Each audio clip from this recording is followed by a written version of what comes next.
Alright guys, I know this is a mess, but I'm going to try to walk you through it.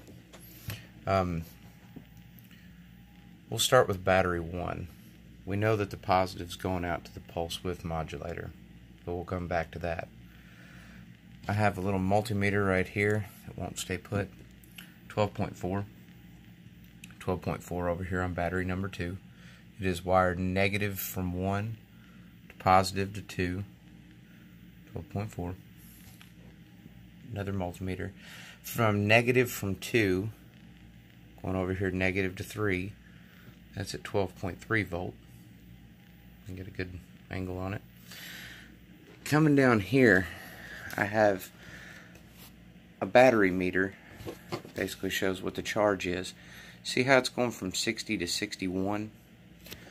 Battery number 3 is charging.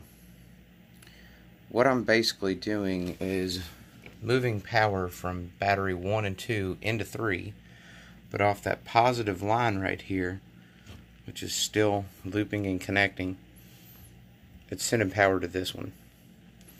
Passively, off that positive wire, I'm running this pulse width modulator. Instead of a motor this time, I have it hooked up to a Joule thief. Transistor I'm using, in case you're wanting to recreate this, 2N3055, and it is completely cool to the touch. I have a variable resistor wired over here into it. I'll check the resistance on that. Maybe I'll put it in the description, maybe not, I don't know. Anyway, I hand wrap this. I've not counted the wraps, but that is the primary right here is double wraps, 8 turns, and I'm just using your standard wire. Maybe I can find a roll of it around here in a minute.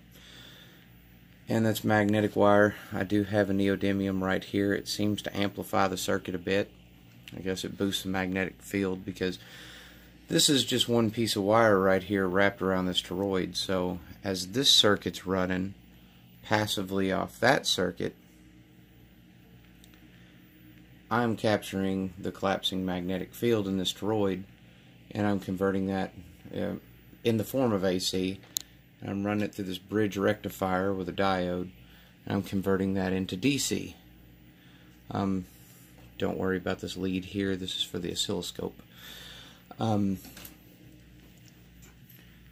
Those orange jumpers, kind of disregard those. That's from a different project I was working on. I'm running this over here, and it is showing that DC, it's a backlit display for you, is 28.4 volts of DC coming out off that collapsing magnetic field.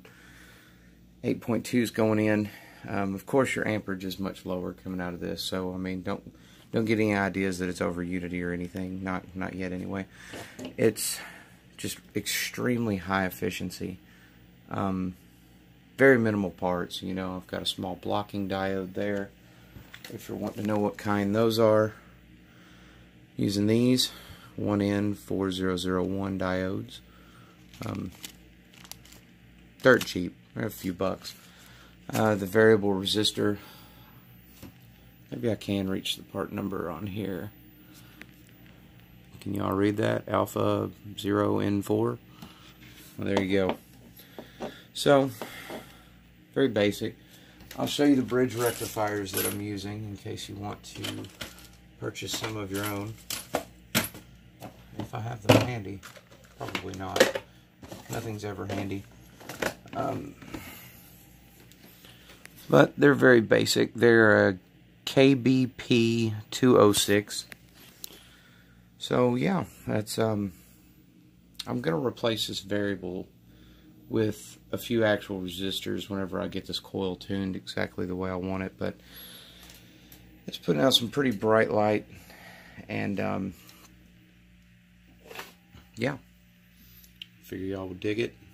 That's a little bit more breakdown of the 3 battery setup. My last video was from Facebook, so I was limited under 2 minutes, and I couldn't really go into detail and explain all this, but more to come. I'm going to keep tinkering with it.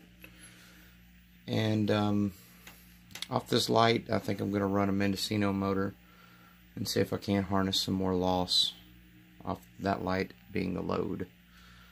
But this DC current I'm probably going to pump into a Maxwell 2.7 volt 350 farad ultra capacitor, and we'll see how long it takes to charge, and we'll see what I can do with that power. Might make for another fun video where I'll blow up a wire or something, who knows. But anyway, there she is, and yeah, more to come. Hope y'all enjoy.